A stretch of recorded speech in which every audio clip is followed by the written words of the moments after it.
आप सभी के लिए चेतना प्रार्थना करती है कि आपके यंत्र में आकाश तत्व पूर्ण रूप से जागृत होकर सक्रिय हो जाएं और आपके चित्त व चेतना को इतना सशक्त बना दें कि जहाँ पर भी आपका चित्त जाए व चेतना जाए, उसके साथ माँ आदि शक्ति की शक्ति भी सक्रिय होकर कार्यान्वित हो जाए। आज थोड़ा उलझन रही कनेक्टिविटी की, जूम कनेक्ट ही नहीं हो पा रहा था। जैसे ही मीटिंग वाले पॉइंट को हम क्लिक करते थे, वो बार बार वापस वैसा ही आ जाता था। खैर, श्री माता जी ने प्रयासों को सफल बनाया और अंततः हमारा यह सेशन पूरा कराया श्री माता जी ने। लेकिन इसमें एक चीज़ बहुत अच्छी है कि जसलीन ने धैर्य नहीं छोड़ा। पेशेंस जो होता है, धैर्य जो होता है, साधक साधिका का आभूषण है, गहना है। संतुष्टि, धैर्य, शांति, सबूरी, ये साधक साधिकाओं के गहने हैं। इनसे सुसज्जित होने चाहिए साधक साधिका, तभी जाकर कुछ तरक्की होगी। यही चाहिए, निराश नहीं होना चाहिए। निराशा मन से उत्पन्न होती है और आशा हृदय से। यदि हम हृदय में रहेंगे तो निरंतर आशावान बने रहेंगे। जसलीन, चाहो तो नेक्स्ट सेशन जोड़ देना, क्योंकि यह बहुत छोटा सा हुआ सेशन। 10-20 मिनट और बातचीत कर लेंगे। और वैसे भी प्रतिदिन होने वाला सेशन ये अंतिम है। इसके बाद तो साप्ताहिक सेशन होगा, यदि शिवा ने चाहा तो थोड़ी बातचीत कर लेंगे सबसे, अच्छा लगेगा सबको। आप जब तक ध्यान में नहीं आ रहे थे तो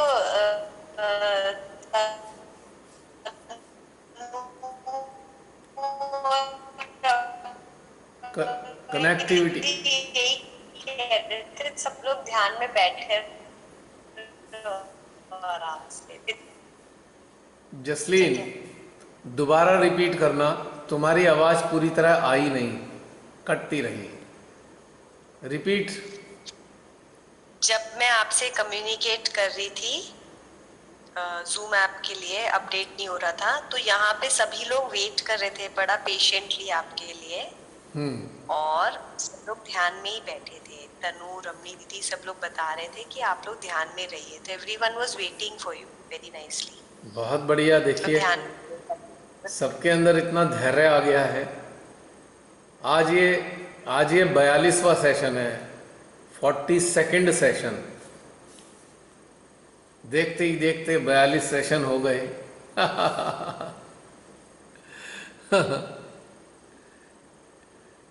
और एक पॉलिसी चेंज हुई है जूम में। इसमें ये हो रहा है, अगर आप म्यूट हो गए हो तो मैं आपको अनम्यूट नहीं कर सकती जब तक आप खुद नहीं अनम्यूट हो गए। अच्छा, ओके ओके ओके। आपका माइक अनम्यूट हो चुका है। ओके, ठीक है। I will take care. मैं ध्यान रखूंगा इस बात का मैं ध्यान रखूंगा। आज एक पॉलिसी चेंजेस हुई है। आज ये खेल चलता रहा, मजा आया इस खेल में। हम भी देख रहे थे श्री माता जी क्या चाहती हैं। तो आज हमारा जो ध्यान था वो ईथर के ऊपर था, और श्री माता जी ने ये खेल खेल दिया कि हम ईथर को कितना समझते हैं, और हमारा कम्युनिकेशन बाधित कर दिया उन्होंने। वो देखना चाहती थी कि हमारे भीतर में कितनी लगन है सच्ची, जबकि मैं तो तुमसे ये कह चुका था कि बोल दो नहीं लग रहा। पर तुम्हारी अंतरात्मा ने कहा कि नहीं नहीं, कोशिश करते हैं। कोशिश करते करते ये घटनाक्रम बन ही गया।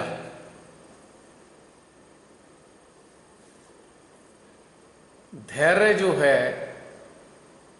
बहुत बड़ी पूंजी है किसी भी साधक की। इसके बिना साधना आधी अधूरी है।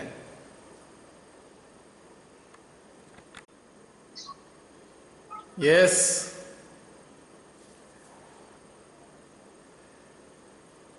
वापस हाजिर हो गए सभी।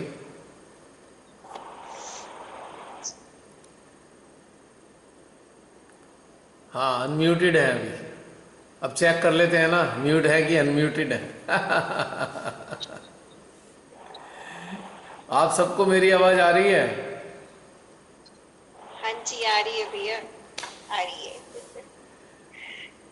देखिए, जैसे आज खूब गड़बड़ हुई, ध्यान नहीं स्टेब्लिश हो पाया, देर हो गई, आधा घंटा लेट हो गए।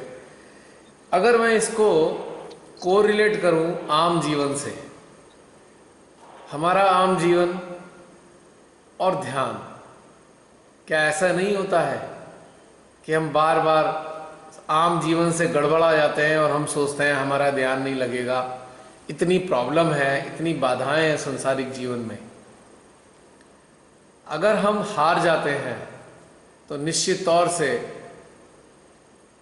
हमारा ध्यान गड़बड़ाता है। यदि हम प्रायोरिटी रखें नहीं, ध्यान तो हमारी प्रथम प्राथमिकता है, फर्स्ट प्रायोरिटी है हमारी ध्यान, तो संसारिक जीवन की समस्त प्रकार की गड़बड़े भी मायने नहीं रखती है। तो ये बात हमेशा ध्यान रखनी है हमें, चाहे कुछ भी हो जाए,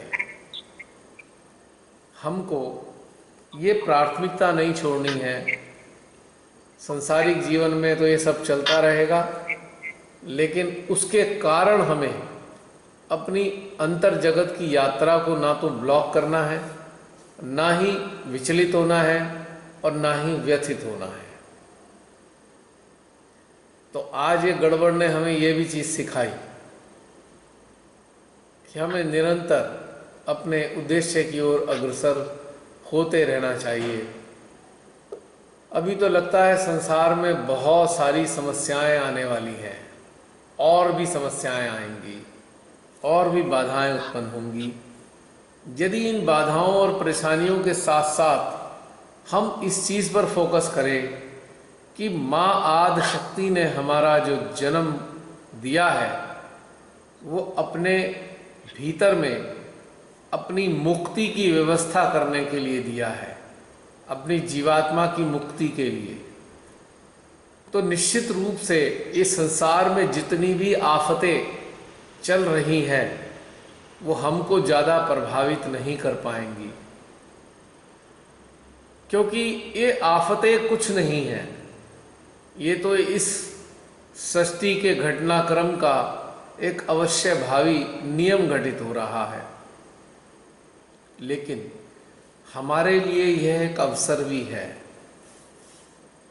अब इतनी सारी चीज़ें खराब हो रही हैं, आर्थिक रूप से बहुत परेशानी सबके जीवन में आ रही है, और अनेकों प्रकार की प्रॉब्लम भी हैं, लेकिन फिर भी हमको ये समझना होगा कि हमारा यह अंतिम जन्म है और इसको हमें इन चिंताओं में गंवाना नहीं है। माँ आदि शक्ति ने वादा कर रखा है कि तुम्हारे सारे भोजन भोजन की व्यवस्था ही मैं करती रहूंगी। तो हमको पूरी निष्ठा के साथ, लगन के साथ, बिना आशंकित हुए, बिना संसार की ओर देखे अपनी अंतर यात्रा को जारी रखना है और अपनी चेतना को इस हद तक विकसित करना है कि इन सारी चीज़ों का प्रभाव हमारी चेतना पे ना आए। हाँ, वो बात अलग है कि श्री माँ की तरफ से कर्तव्य निष्ठ होकर हमें इस संसार के लिए चित्त से कार्य करना है। इस संसार में जो खराबियां हैं उनको दूर करने के लिए कर्तव्य का पालन करते हुए चित्त से कार्य जरूर करना है, लेकिन उन खराबियों में बिल्कुल भी लिप्त नहीं होना है, अटैच नहीं होना है, क्योंकि अटैच होने के बाद उनका कोई इलाज नहीं किया जा सकता।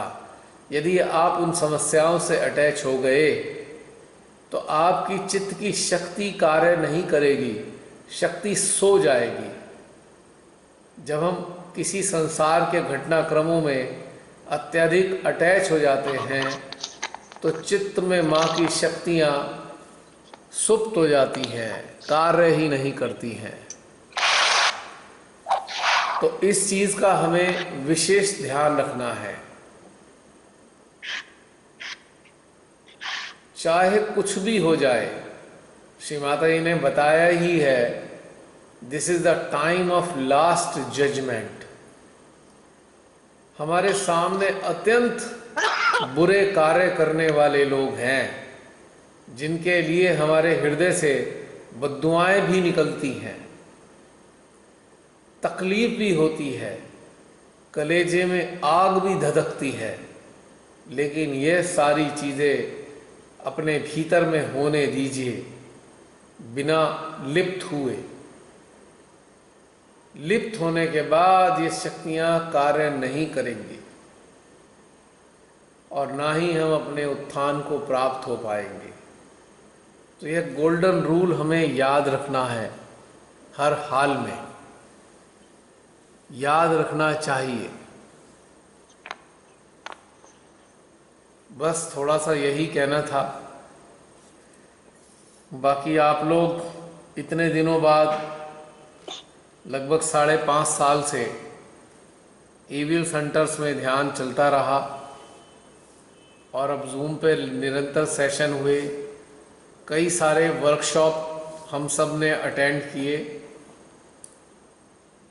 तो आशा करते हैं कि आपके यंत्र जो हैं अच्छे स्तर पर उन्नत हो रहे हैं और आप सबको ये चीज़ समझ आ रही है कि बिना लिप्त हुए किस प्रकार से स्वयं के उत्थान को भी जारी रखा जाए और नकारात्मकताओं के लिए भी निरंतर कैसे कार्य किया जाए। इसके अतिरिक्त हमारा इस संसार में बने रहने का कोई दूसरा उद्देश्य है ही नहीं। तो इस चीज़ के लिए हमेशा तैयार रहना चाहिए। आज के बाद जूम पर सेशन अगले शनिवार को ही होगा। मुझे नहीं याद कि कौन सी डेट पड़ेगी। तो उससे क्या होगा कि एक हमारा सिस्टम बना रहेगा। अभी कोरोना काल सितंबर तक चलेगा, जहाँ तक हमें उम्मीद है, क्योंकि हमारे माननीय प्रधानमंत्री जी ने WHO से 6 महीने के लॉकडाउन के लिए पैसे लिए हैं, क्योंकि WHO ने अनेकों फार्मा कंपनियों से पैसे लिए हुए हैं जिनके प्रोडक्ट इन 6 महीने में खूब बिकने हैं।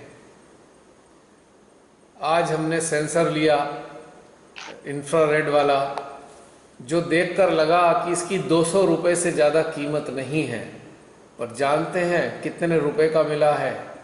2900 रुपये का, 2900। और भी बहुत सी ऐसी चीज़ें हैं जो उल्टे सीधे दामों पर चाइना बेच रहा है, और इधर हमारे प्रधानमंत्री जी ये कह रहे हैं कि चाइना की चीज़ों का बहिष्कार करो, और खुद ही उसको इंपोर्ट कर रहे हैं। क्यों नहीं ये अपने देश की इकाइयों को कहते कि थर्मामीटर बनाओ ये? क्योंकि यहाँ की इकाइयाँ बहुत सस्ते में बना देंगी। और मैं क्षमा चाहूँगा ये कहते हुए कि हमारे देश की गवर्नमेंट को मोटा कमीशन तो विदेश से ही मिल सकता है, भारतीय लोग तो कमीशन देने से रहे इतना मोटा। 100% FDI इसीलिए की गई ना कि कोई भी यहाँ आए, अपना निर्माण कार्य करे, सस्ती लेबर ले और खूब सारे पैसे कमाकर अपने देश जाए और हमारी सरकार को बस कमीशन देता रहे। क्योंकि जितने कमीशन से पैसे मिलते हैं उतने टैक्स में धांधलेबाजी करके नहीं मिल सकते। क्योंकि जो GST ली जाती है उसका एक हिसाब होता है, उसका एक ऑडिट होता है, उसकी जांच होती है और उसके बारे में RTI से जाना जा सकता है। लेकिन जो बड़ी बड़ी विदेशी कंपनियों से मोटे मोटे कमीशन लिए जाते हैं 30-30, 35-35%, ना तो उसकी जांच होती है, ना उसका कोई ऑडिट होता है और ना ही उसके बारे में RTI से जाना जा सकता है। तो हमारे देश में बहुत बड़ा एक गेम चल रहा है हमारे देश की जनता को क्षति पहुंचाने का। आई एम सॉरी टू से, जो लोग जागरूक हैं वो ये जानते हैं जो मैं कह रहा हूं वो सत्य है, और जो जागरूक नहीं है उनके लिए तो सब व्यर्थ है। वो तो भक्ति भाव में ही रहने वाले हैं, रात दिन भक्ति करेंगे ऐसे ऐसे राजनेताओं की, उनका कुछ नहीं हो सकता। उनका तो उत्थान श्री माता जी भी नहीं कर सकते। खैर, कुछ समस्याएं हैं जो चित्त से ही ठीक हो सकती हैं। ये सब बातें भी हम आपको इसलिए बताते हैं ताकि आप पहले तो जागरूक बने। देश में जो हालात चल रहे हैं, विश्व में जो हालात चल रहे हैं, उसके बारे में टेलीविज़न और अखबारों से ना जाने। ये तो दोनों बिके हुए हैं, पेड हैं, ये सारे पेड मीडिया हैं, बल्कि ये तो एडवर्टाइज़र हैं, एडवर्टीजमेंट करते हैं ये। लेकिन इसके अतिरिक्त बहुत से ऐसे लोग हैं सच्चे जो YouTube के माध्यम से अपनी बातें रख रहे हैं। BBC लंदन को सुने, रॉयटर को सुने, अमेरिकन जो भी एजेंसीज हैं उनको थोड़ा बहुत सुने, तो आपको सत्यता का पता लगेगा। इसके अतिरिक्त जो सोशल एक्टिविस्ट है पूरे वर्ल्ड में, यदि आपको थोड़ी समझ है, यदि आप निरंतर सोशल एक्टिविस्ट की बातें सुनेंगे तो आपको सच्चाइयाँ पता लगेंगी। अच्छा है टेलीविज़न बंद कर दिया जाए, न्यूज़ ना सुने, और अखबार भी न्यूज़ ना पढ़ें, अखबार में भी न्यूज़ ना पढ़ें। ये सब ढोंग है। टेलीविज़न देखें, अपने मनपसंद सीरियल देख सकते हैं और मूवीज़ देख सकते हैं, पर न्यूज़ ना देखें, क्योंकि टेलीविज़न का इस्तेमाल पिछले 6 साल से पब्लिक का ब्रेन वॉश करने के लिए निरंतर हो रहा है। आई एम सॉरी टू से बट इट इज़ ट्रू। तो इसलिए जागरूक रहना है। जो सहजी हैं, वास्तविक सहजी वही हैं जो हर तरफ से जागरूक हैं। मात्र चैतन्य को देखने वाले हाथों में और भजन कीर्तन करने वाले और उसमें डूबे रहने वाले सहजी सहजी नहीं है। श्री माता जी ने इस पूरी दुनिया का भार आपके कंधों पर डाल दिया है और आपसे अपेक्षा रखी है कि आप सभी पूर्ण रूप से जागरूक बने। चैतन्य के मामले में ही नहीं, समस्त प्रकार के संसार की घटनाओं के बारे में जागरूक बने और नित्य ध्यानस्थ होकर उन समस्त नकारात्मक लोगों पर, नकारात्मक घटनाओं पर चित्त के जरिए कार्य करें। श्री महाकाली से श्री महाकाली से प्रार्थना करें, श्री कल्की से प्रार्थना करें, श्री महामाया से प्रार्थना करें, श्री माताजी से प्रार्थना करें, श्री महादेव से प्रार्थना करें। ध्यानस्थ होकर हो सकता है तब जाकर हमारी पृथ्वी को इन महादुष्टों से, इन लोभियों से इन नर पिशाचों से बचाया जा सके जो अपने किन्हीं स्वार्थों के लिए पूरी मानव जाति को पतन की ओर धकेल रहे हैं। बस यही हृदय में भाव आए तो आपसे शेयर किए। अब मैं अपनी बातें समाप्त करता हूँ और आशा करता हूँ कि जो आपने अपने भीतर में जाना है, अपने यंत्र को विकसित किया है, उसका आप सभी भरपूर उपयोग करेंगे। जी बताइए। अब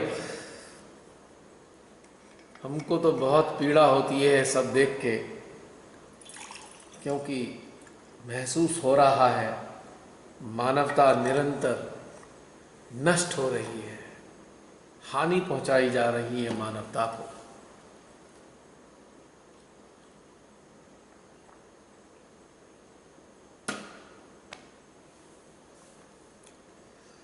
दस 5 मिनट और बात करें क्या? यदि आप लोग चाहें, अपनी बातें रखें आप लोग। अब अभी अंतिम मौका है रेगुलर मेडिटेशन का। नहीं नहीं, आपकी बातें बहुत अच्छी लग रही है भैया, आप भी बोलते रहिए। नहीं, बस मेरी पूरी हो गई है, और जब अंदर से आएगा समय समय पे लिखता रहूँगा। श्री माता ये लिखवाती हैं तो फिर लिखवा देते हैं। आजकल तो मेरा जो थंब है बिल्कुल बेकार हो गया है, ये बेचारा लिखने नहीं दे रहा है मुझको कुछ भी। काफ़ी लिखवाया तो ये बागी हो गया, तो कहता है लिखने नहीं दूंगा। हुआ था ना आपका ये ऐसे? हाँ एक बार भैया पहले भी हुआ था आपके, इसमें दर्द हुआ था हाँ, लिख लिख अब के तो ना? बिल्कुल ये फ्रीज हो गया है, जाम हो गया है, ये बेचारा मुड़ता भी नहीं है, तो इसलिए कुछ लिख भी नहीं पा रहा हूँ। आपने देखा होगा।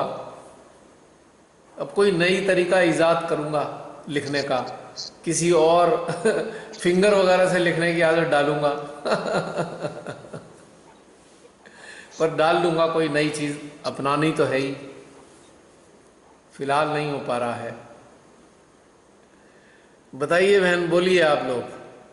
आज बहुत सारे लोग मौजूद हैं, बोल लीजिए, फिर मौका नहीं मिलेगा आसानी से। आगे का किसी को नहीं पता। कल दिल्ली में भूकंप आ गया था, तगड़ा सा भूकंप आ गया तो बहुत कुछ गड़बड़ हो जाएगी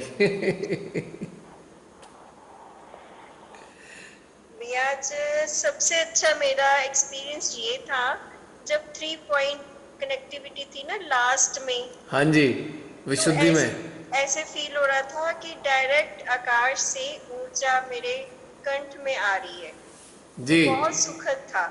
और कंठ में इसमें कुछ विकार होंगे, थोड़ी देर आधा मिनट के लिए मुझे गर्मी भी आई, मतलब ऐसे लगा कि मेरे अंदर से गर्मी निकल रही है। उसके बाद सब शीतलता में परिवर्तित हो गया। जी जी और जी बहुत अच्छा लग रहा था चलिए, अब श्री माता जी ने इतने अच्छे सेशन सबके साथ चलवाए, ये भी एक अनोखे थे अब आगे देखिए क्या कराती हैं। अब आप देख लीजिए, आपके सारे देवी देवता कवर हो गए हैं। देवी देवता तत्व आपने अपने हृदय में बुला लिए हैं। अब इनका सदुपयोग करना है, इनकी क्वालिटीज़ का, इनकी विशिष्टताओं का, इनकी शक्तियों का चित्त चेतना के माध्यम से।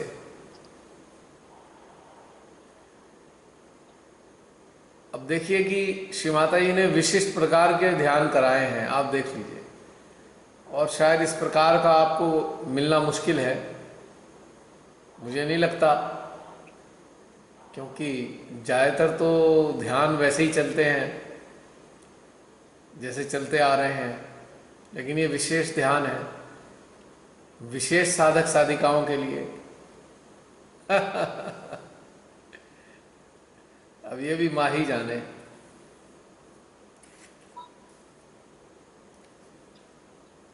बस जो पाया है, ये ध्यान मेरे लिए हुआ है, आपके लिए हुआ है, मेरे लिए हुआ है जो मैं ही नहीं करती थी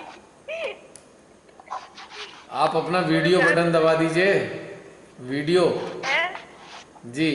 वीडियो भैया, हाँ हाँ, ये ध्यान मेरे लिए ही हुआ है अच्छा।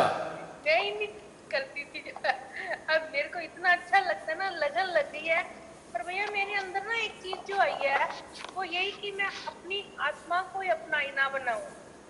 हाँ, तो अच्छी बात मैं है। अपनी आत्मा को ही अपना आईना बनाऊं, जो बजाय कि मैं ये सीखूं वो सीखूं, अपनी आत्मा को आईना बना के करती जाऊं।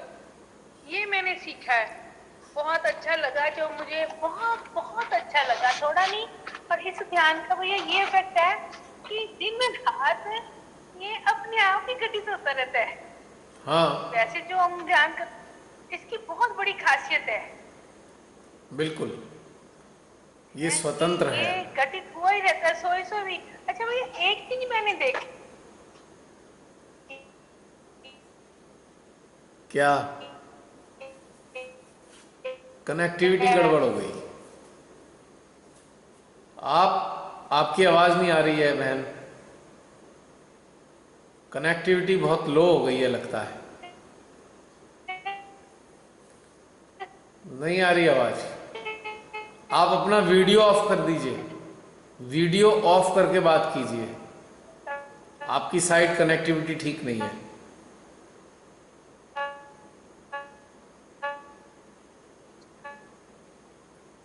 मधु बहन, अपना वीडियो ऑफ कर दीजिए।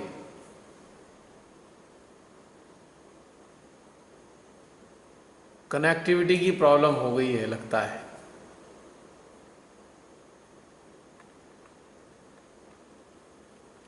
नहीं किसी चीज की इच्छा नहीं रही मेरे अंदर कि मुझे पहले लगता था ना कि ये वो नहीं। मैंने सोचा जो मुझे आता है ना, मैं उस पर ज्यादा कंसंट्रेट करके इसको अडॉप्ट करके मैं आगे बढ़ूं, ना कि मैं और अब छोड़ दो, अब आप इसको छोड़ोगे नहीं, अब आप नहीं। इसको हाँ, आप जीवन का एक सबसे पार्ट बना इम्पोर्टेंट। लिया है। हाँ हाँ, ये हाँ, 40 मेरे डेज पार्ट बन गया मेरा। ये बताए। हाँ, नहीं बहुत अच्छा, बहुत अच्छा। ये फर्स्ट टाइम है रमनी, मैंने कॉन्टिन्यूसली पूरी लगन के साथ किया, और इसमें मेरे डॉक्टर साहब का बहुत हाथ है। वो तो बात बात में मुझे बताते रहती हैं, आज ध्यान इतने बजे होगा, टाइम होने वाला है, तो अपना सामान तैयार कर ले। आप बेडरूम में चले जाते हैं, मुझे लॉबी में छोड़ के कि तू बैठ के यहाँ ध्यान कर, कोई नहीं डिस्टर्ब करेगा। बहुत अच्छा लगता है, जो मुझे ना अंदर से बड़ी खुशी सी होती है कि ही सो केयरिंग फॉर मी। कि दीदी के घर गए तो वहां 9:45 रमनी सुन रहे हो? हाँ हाँ, सुन हेलो रही हूँ। है तो हाँ, वहां सुन रही हूँ। 9:45 तो मैंने कहते मधु 9:45 सबको बोलते नहीं मधु नहीं दीदी, घर जाना हमने। हाँ जी बेटा। इंटरप्ट कर केन आ गए, हम लोग बात कर लेते हैं। अच्छा हाँ। अच्छा। बोलो ना, बोलने दो उनको, लेट हर टॉक। अच्छा तो बड़ी मजेदार बात है भैया, मैं बता ही देती हूँ। दीदी के घर गए हैं तो वहां 9:45 तो डॉक्टर साहब बोले नहीं नहीं हमने घर जाना है, घर जाना है। तो दीदी मेरी सिस्टर बोलने लगी कि थोड़ी देर बैठ जाओ, खाना खा कर जाना। कहते नहीं नहीं मधु का ध्यान है, मधु की मेडिटेशन शुरू हो गई है। Very good. तो मैंने कहा अब तो 9:45 कोई बात नहीं, अब तो मेरी छूट ही गई। कहते फिर क्या हुआ, 9:45 जाके ज्वाइन कर लेना। मुझे इतना अच्छा लगा ना भैया, मैं बता नहीं सकती कि वही मेरा सेंटेंस लिए मुझे इतना पुशअप करते हैं ना, कहते मैं नहीं कर सकता तू कर।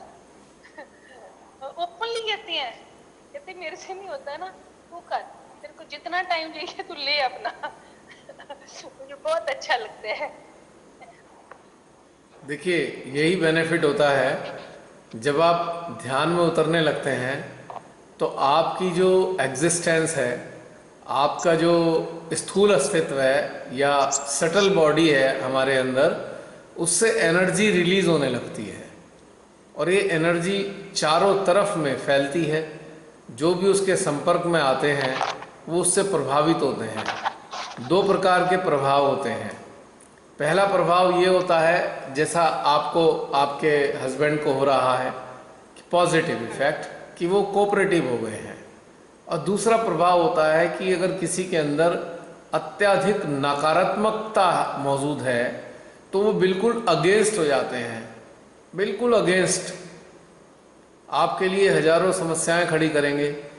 तो ये भी एक समय आता है डिसाइड करने का कि हमें चलना किधर है, एक्सपोजर हो जाता है। तो ये एनर्जी दोनों को एक्सपोज करती है, पॉजिटिव को भी और नेगेटिव को भी, ताकि एक साधक साधिका प्रॉपर डिसीजन ले सकें कि हमें डायरेक्शन क्या पकड़ना है अपने जीवन में।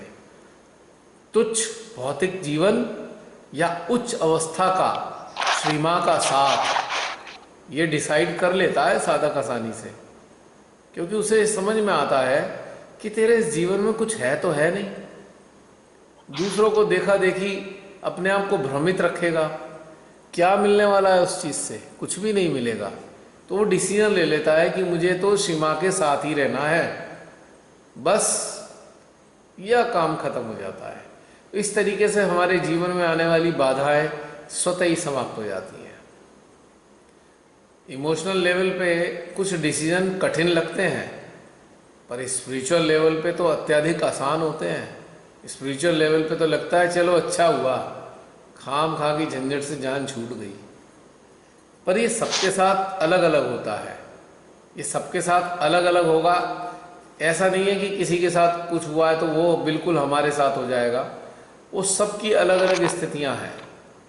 लेकिन एक बात पक्की है कि सारा घटनाक्रम श्री माता जी ने ही रचा हुआ है, बस इस बात को समझना आवश्यक है।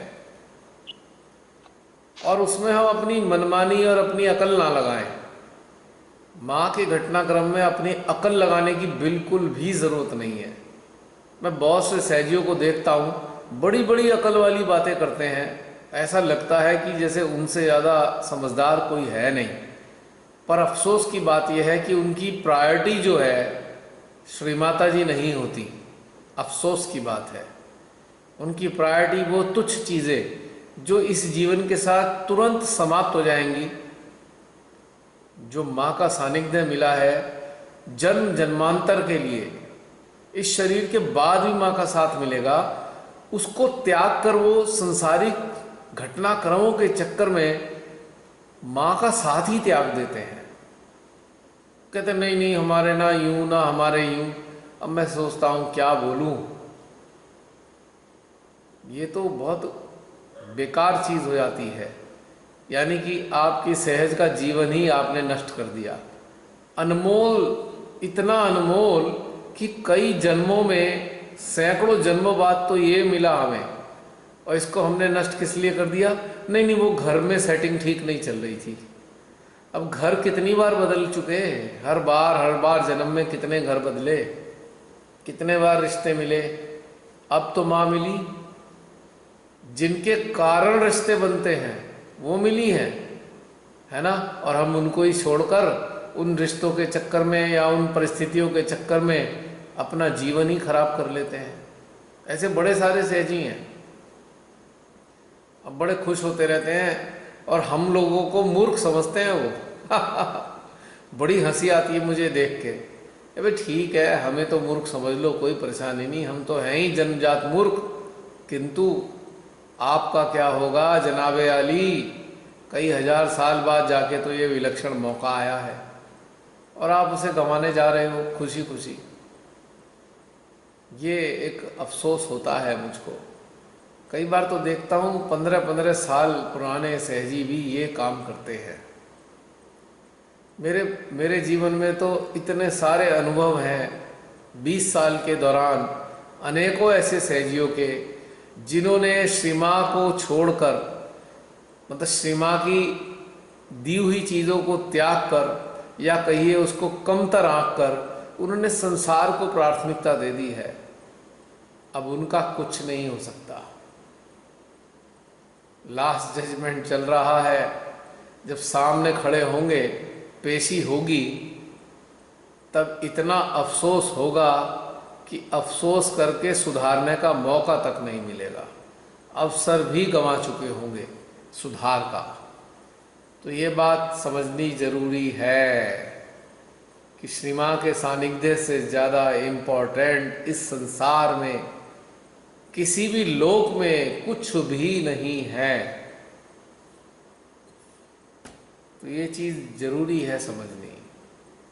आपके संपर्क में बहुत सारे ऐसी सहजी हैं जो सहज के नाम पर, श्रीमात से जुड़ने के नाम पे क्या क्या मज़ेदार बातें कर रहे हैं। बहुत एंटरटेनिंग लगती हैं वो सारी चीज़ें, पर साथ में पीड़ा भी होती है। अरे 10-10 साल से श्रीमा ने इन लोगों पे मेहनत की है और ये कहाँ करने में लग गए, क्या करने लग रहे हैं। बहुत अफसोस होता है, पर क्या करें।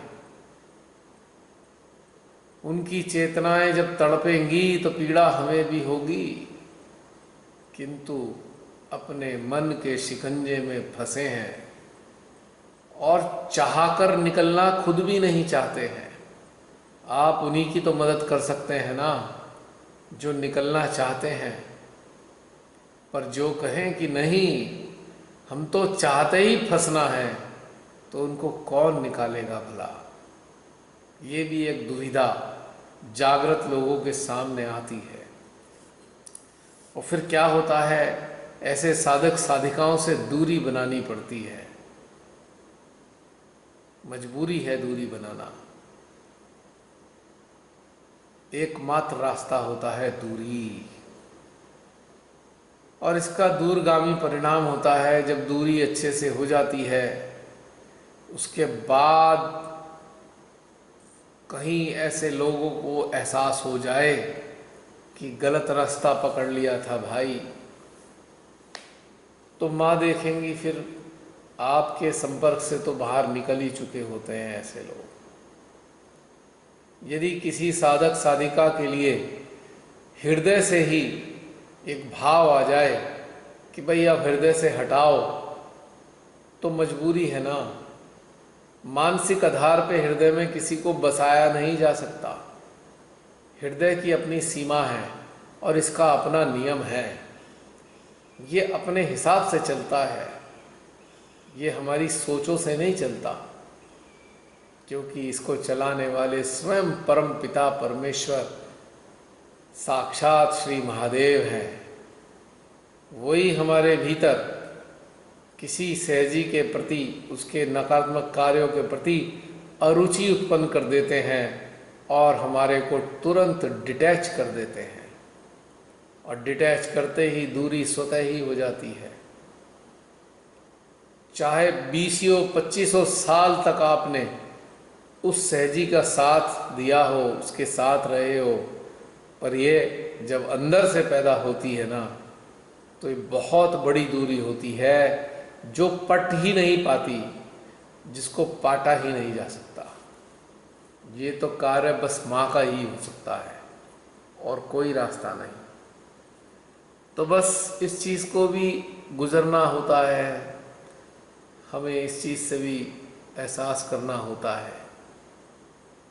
तो बस चलते चलिए, ये जागरूकता है बहुत बड़ी ज़रूरत एक साधक साधिका के लिए, वरना कुछ भी नहीं इस संसार में।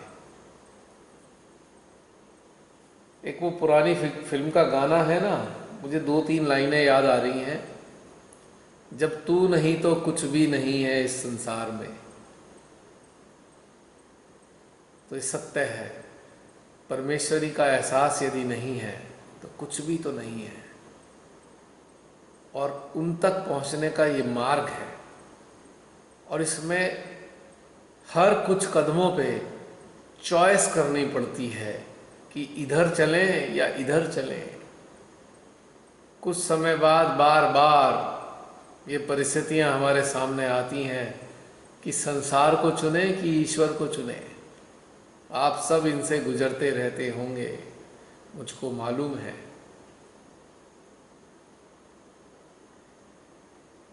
तो बस पक्का कर लीजिए, श्री कबीरदास जी ने कहा था कि जो भक्ति है ना, वो सूरमाओं का काम है, कायरों का नहीं। क्योंकि इसमें बहुत सारे मन के भीतर में छुपी हुई चीज़ों के त्याग करने पड़ते हैं निरंतर। 10:30 का समय हो गया है।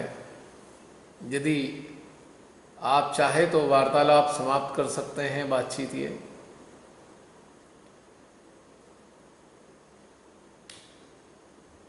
बोलिए, समाप्त करें या आप लोग कुछ कहना चाहते हैं? मैं एक चीज कहना चाहती हूँ। बिल्कुल। जो ये जूम की जर्नी रही हमारी स्टार्टिंग से लेके आज तक की, मैग्निफिशेंट थी। विद इन मतलब कल से आज तक में एक ट्रेमेंडस ग्रोथ फील हो रही है। बहुत सारी चीजों के बारे में अपने अंदर पता चला, और अब जब ध्यान कर रहे हैं तो एक अलग अलग डीटीज के साथ ऑटोमेटिकली डिफरेंट कनेक्ट फील कर रहे हैं, एक क्लोजनेस फील कर रहे हैं। और बहुत इम्पोर्टेंट चीज इस दौरान एक चीज और सीखी कि death and life, death and birth हम लोग बहुत सेलिब्रेट करते हैं, but both are nothing.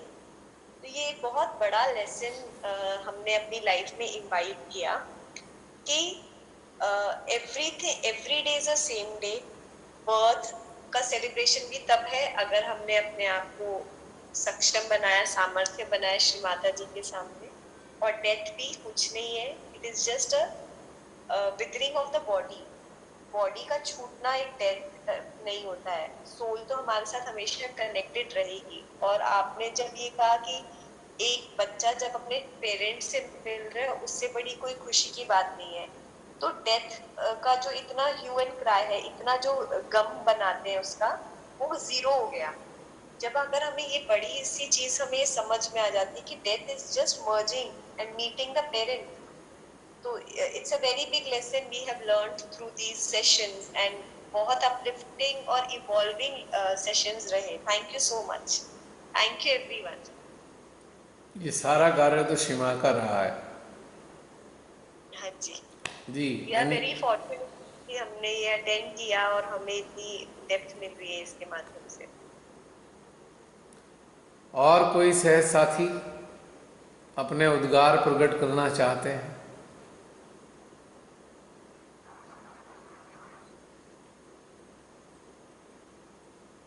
Anyone else?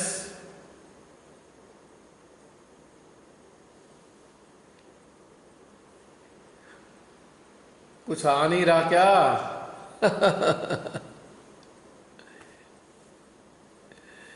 जय श्री माता जी। जय श्री माता जय जी श्री माता बहन। जी। जी बहन। पता नहीं भैया आपको मिस करेंगे या अपने अंदर में और सामर्थ्यवान होंगे, अब ये तो समय बताएगा, लेकिन ऐसा लग रहा है कि आपको मिस जरूर करेंगे। मैं कहाँ जाने वाला हूँ, शरीर छोड़ने के बाद भी आपके बीच मिलूंगा, टेंशन ना लीजिए।